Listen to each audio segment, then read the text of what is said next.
Vlog baby मुंडन के ऊपर है, बेबी हेड शेप के ऊपर है। आज के मेरा व्लॉग कंप्लीटली बच्चों के मुंडन के ऊपर है। बच्चों के मुंडन से रिलेटेड जितने भी आपके क्वेश्चन होते हैं, मैंने कोशिश की है इस व्लॉग में कंप्लीट इन्फॉर्मेशन मैं आपको प्रोवाइड कर पाऊँ।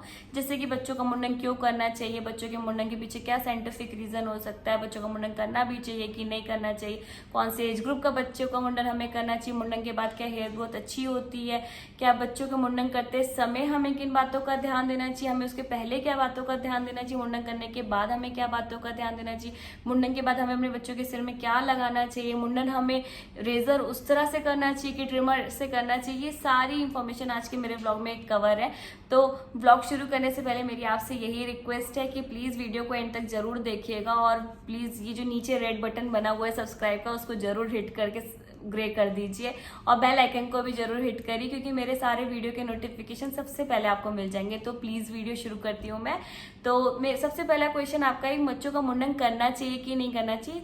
ये मुंडन करने का जो डिसीजन है कंप्लीटली पेरेंट्स के ऊपर है, बच्चों का आपको मुंडन करना है कि नहीं करना चाहिए। स्पेशली इंडियन कम्युनिटी में मुंडन से रिलेटेड काफी सारी बातें जुड़ी हुई है। मुंडन को एक अहम संस्कार माना जाता है। मुंडन को कहा जाता है कि काफी सारी योनियों के बाद मनुष्य का जीवन मिल रहा होता है और बच्चों के पेट से जो बाल आते हैं वो काफी इन्फेक्शियस होते हैं, इसलिए भी लोग मुंडन करते हैं। या कहना है लोगों का कि मुंडन कराने से बच्चों की हेयर ग्रोथ अच्छी होती है और मुंडन से रिलेटेड काफी सारी बातें जुड़ी हुई हैं। पर साइंटिफिक रीजन बस यही है मुंडन का कि अगर मुंडन आप बच्चों को करा रहे हैं तो बच्चों की जो ग्रोथ है वो यूनिफॉर्म ग्रोथ हो जाती है, बच्चों के बाल एक बराबर हो जाते हैं। दूसरा साइंटिफिक रीजन ये है कि बच्चों को vitamin D sunlight easily absorb हो जाती है, क्योंकि सनलाइट के साथ ये कहा जाता है कि अगर आप सनलाइट का एक्सपोजर कर रहे हो तो अगर बॉडी में कोई कपड़ा नहीं है तो इजिली सनलाइट एब्जॉर्ब हो जाती है। ऐसे बाल अगर नहीं है तो सनलाइट जल्दी एब्जॉर्ब हो जाएगी। सिर्फ यही दो रीजन है साइंटिफिकली जिससे कहा जाता है कि बच्चों का मुंडन करना चाहिए। पर मुंडन करना ही कंप्लीटली पेरेंट के ऊपर है, इसलिए मैंने ये कहा था क्योंकि बहुत सारी कम्युनिटी ऐसी है कि जो कभी भी मुंडन नहीं कराती तब भी उनके बाल अच्छे होते हैं, और बहुत सारी कम्युनिटी ऐसी खूब बार मुंडन कराती तब भी उनके बच्चों के बाल अच्छे नहीं होते हैं। उसके पीछे का भी मैं आपको रीजन दूंगी। तो मुंडन को हमारी स्पेशली इन इंडिया में काफी अच्छा माना गया, ऐसे खूब सेरेमनी होती है, कहीं जगह तो शादियों जैसा मुंडन सेलिब्रेट करते हैं। तो ये कंप्लीटली आपकी चॉइस है आपको कैसे अपने बच्चों का मुंडन करना है। मुंडन से बच्चों की हेयर ग्रोथ होती है, ये आपका नेक्स्ट क्वेश्चन आएगा कि क्या मुंडन करने से बच्चों की हेयर ग्रोथ होती है। ऐसा कहीं भी नहीं है, कोई साइंटिफिक एविडेंस ऐसा नहीं है कि मुंडन करने से बच्चों की हेयर ग्रोथ अच्छी होती है, क्योंकि बच्चों की जो हेयर ग्रोथ होती है वो कंप्लीटली पेरेंट्स के जीन्स के ऊपर होती है। अगर आपके जीन्स में आपके बाल हल्के हैं पतले हैं तो आपके बच्चे के कई बार भी आप मुंडन करा लीजिए तब भी आपके बाल बच्चे के अच्छे घने नहीं होंगे, क्योंकि वो कंप्लीटली पेरेंट्स के जीन्स के ऊपर डिपेंड करता है। और अगर आपके जीन्स में अच्छे हेयर हेल्दी है और बच्चे का एक बार भी मुंडन नहीं है तब भी आपके बच्चे के हेयर ग्रोथ जो है वो अच्छी हेल्दी होगी, क्योंकि जो बच्चों की फॉलिकल्स होती हैं, जड़ें होती हैं, वो ऑलरेडी अपने आप ही आती हैं। वो मुंडन कराने से कोई नई फॉलिकल फॉर्म नहीं होती, फॉलिकल से ही बच्चों के बाल आते हैं। तो फॉलिकल उतनी ही रहती है चाहे मुंडन कराएं चाहे नहीं कराएं, फॉलिकल में कोई फर्क नहीं आता। और 1 से 3 साल लगते हैं बच्चों के बाल आने में। जो पेट के बाल होते हैं वो अपने आप गिर जाते हैं, क्योंकि अगर ये कहना है कि पेट की गंदगी के जो बाल होते हैं उनको साफ करना जरूरी है, तो ऐसा नहीं है। जो पेट के बाल होते हैं वो अपने आप बच्चों के गिर जाते हैं और नए बाल अपने आप आ जाते हैं। और 1 से 3 साल लगते हैं बच्चों के असली बाल आने में। 3 साल के बाद जो बच्चों के बाल आते हैं वही असली बाल आते हैं। वो डेंस होते हैं या हल्के होते हैं, पतले होते हैं, वही बच्चों के लाइफ टाइम के लिए बाल होते हैं। 1 से 3 साल तक बच्चों के बाल आने में टाइम लग जाता है, अपने आप बाल ग्रो हो जाते हैं। बस ये किए है मुंडन कराने से कि बाल यूनिफॉर्म हो जाते हैं, और कोई भी ऐसा एविडेंस नहीं है कि बच्चों की हेयर ग्रोथ अच्छी होती है। तीसरा अब आपका क्वेश्चन आएगा, क्या बच्चों के कौन सी एज ग्रुप अच्छी है बच्चों के मुंडन के लिए। तो मेरा आपको यही कहना है कि जब बच्चों की क्रेडल कैप मतलब जो पपड़ी जमी होती है वो जब हट जाए उसके बाद आप बच्चों का मुंडन करा सकते हैं। तो आइडियली वो 7 मंथ के अबव आप अपने बच्चों का मुंडन करा सकते हैं। 7 मंथ के बाद बच्चों की स्किन थोड़ी हार्ड होने लग जाती है और हार्ड स्किन में ही आप अपने बच्चों का मुंडन कराइए। उसके बिलो मुंडन रिकमेंडेड नहीं है, आप उसके बिलो अपने बच्चों का मुंडन मत कराइए, क्योंकि बच्चों की स्किन बहुत सॉफ्ट होती है, उनको बहुत प्रॉब्लम हो सकती है। तो जब आपके बच्चे की स्किन अच्छे से आपको लगता है कि हार्ड हो गई है तब आप अपने बच्चों के मुंडन करा सकते हैं। मैंने 14 मंथ की एज में ही अपने बच्चे का मुंडन कराया था, क्योंकि उसके पहले मुझे ऐसा लगता था कि मेरे बच्चे का सिर बहुत उसके बाल बहुत स्किन बहुत पतली है और उस समय उसको चोट लग सकती है, तो मुझे वो राइट टाइम नहीं लगा और मैंने पढ़ा भी, मैंने जो रिसर्च की उसमें मुझे यही लगा कि 7 मंथ के बाद ही रिकमेंडेड होता है मुंडन कराना, क्योंकि बच्चों की स्किन थोड़ी थोड़ी हार्ड होनी शुरू होती है। और मुझे ऐसा लगा कि 14 month is the right time, उसके अब स्किन हार्ड हो चुकी है और मैं मुंडन करा सकती हूँ, इसलिए मैंने 14 मंथ की एज में मुंडन कराया था। तो आपको भी जब लगेगा कि आपके बच्चे की स्किन हार्ड हो गई तभी आप मुंडन कराइएगा, और वो कोशिश करिए कि 7 मंथ के अबव ही हो, बिलो मत कराइएगा, यही राइट एज है। उसके बाद आपका एक क्वेश्चन आएगा कि मुंडन अगर हम कर रहे हैं तो उसके लिए रेजर सही है उस तरह कि उसके लिए ट्रिमर सही है। तो ये दोनों की ना आपस में काफ़ी एडवांटेजेस हैं, काफ़ी डिसएडवांटेजेस हैं। जैसे कि सबसे पहले मैं ट्रिमर का केस लूँगी। ट्रिमर जो होता है ना, उसका एक ही एडवांटेज है कि ट्रिमर से बच्चों को कोई कट नहीं लगता है। और ट्रिमर के थोड़े से डिसएडवांटेज ये है कि ट्रिमर की जो आवाज़ होती है या वाइब्रेशन होता है साउंड, उससे बच्चे काफ़ी इरिटेट होते हैं और बच्चे काफ़ी हिलते डुलते हैं, इसीलिए ट्रिमर को थोड़ा कम रिकमेंड करते हैं, क्योंकि ट्रिमर से बच्चे बहुत परेशान हो जाते हैं। और ट्रिमर के साथ एक चीज़ ये है कि कई बार ट्रिमर से बहुत यूनिफॉर्म बच्चों का हेयर रिमूव नहीं होता है, क्योंकि मुंडन कराने के पीछे का रीज़न ही यही है कि यूनिफॉर्म हेयर ग्रोथ हो। तो ट्रिमर से बहुत अच्छे से एक बराबर बाल नहीं होते। अगर एक्सपर्ट्स आपके अच्छे से ट्रिमर से यूनिफॉर्मली हेयर रिमूव कर देना तो आप ट्रिमर यूज़ कर सकते हैं। पर ट्रिमर के साथ मुझे ये लगता है कि ट्रिमर का बार बार हम, जैसे उस तरह को तो हम प्रॉपर्ली स्टेरिलाइज करके हाइजीन कर सकते हैं, ट्रिमर को हम उतने अच्छे से हम अपने क्लीन बस कर सकते हैं, सैनिटाइज कर सकते हैं। बाकी आपके ऊपर डिपेंड करता है कि आपको ट्रिमर यूज़ करना है कि उस तरह यूज़ करना है। अब मैं आपको बताऊंगी उस तरह के एडवांटेजेस क्या हैं। उस तरह के एडवांटेजेस हैं कि वो एक बार में यूनिफॉर्म कट जाते हैं बाल, उसमें ज़्यादा प्रॉब्लम नहीं होती, एक बार एक से पूरे बाल हटा लेता है।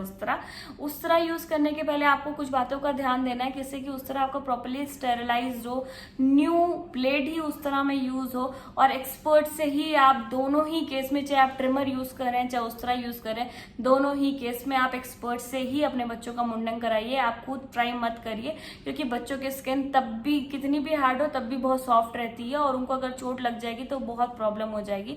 तो आप एक्सपर्ट से ही कराइए।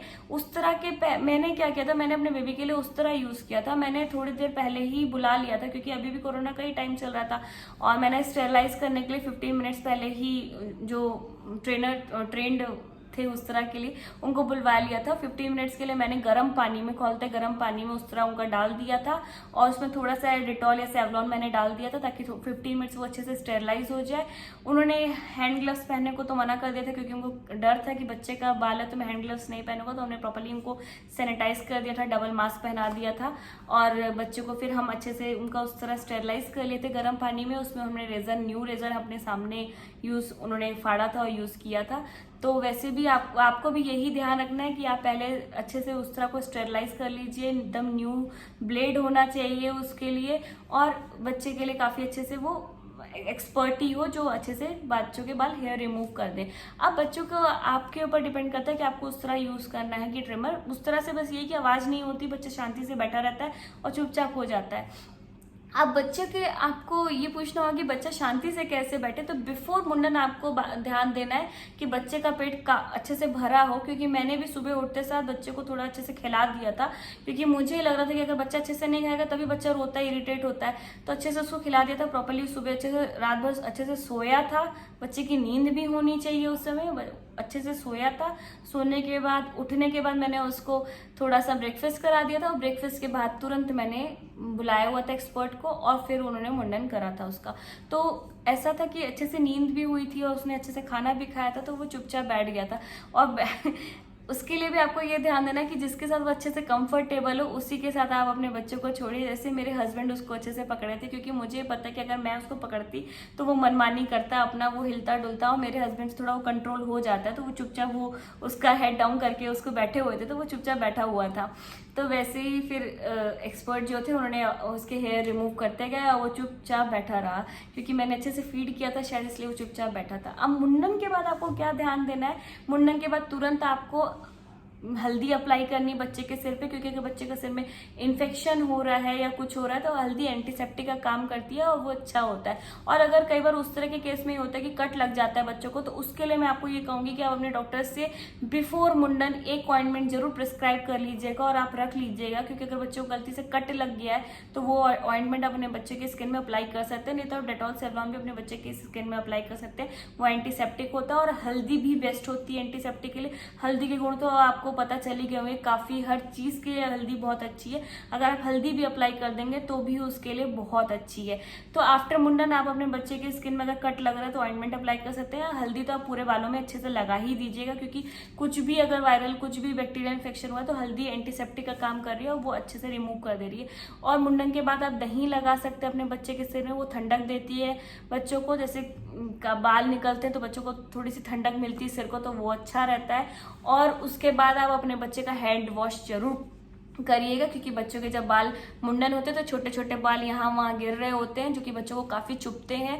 उससे बच्चों को काफ़ी प्रॉब्लम हो सकती है, बच्चा रोता है। तो अगर आपके यहाँ रीत है कि मुंडन करने के बाद कुछ पूजा करने की है थोड़ी देर, पर आप ऐसा मत करिएगा। कोशिश करिएगा कि आप मुंडन होते इमीडिएटली बाद आप अपने बच्चों को नहला दें, क्योंकि अगर बच्चे के स्किन में या कपड़ों में बाल है तो उनको बहुत ज़्यादा इरिटेशन हो सकती है। तो मुंडन होते ही आप अपने बच्चे को नहला दें, और नहलाने के बाद अपने बेबी की स्किन में आप हल्का हल्का ऑयल मसाज कर सकते हैं। तो बस यही आपको ध्यान देना है मुंडन कराते वक्त। और आई होप शायद आपके आज सारी क्वेरी क्लियर हो गई होगी मुंडन से रिलेटेड, और आपको मेरा वीडियो आज पसंद आया हो। अगर आज आपको मेरा वीडियो पसंद आया तो प्लीज़ लाइक करिएगा, और आपको लगता है मेरा वीडियो किसी के लिए यूज़फुल है तो प्लीज़ आप उनसे शेयर जरूर करिएगा।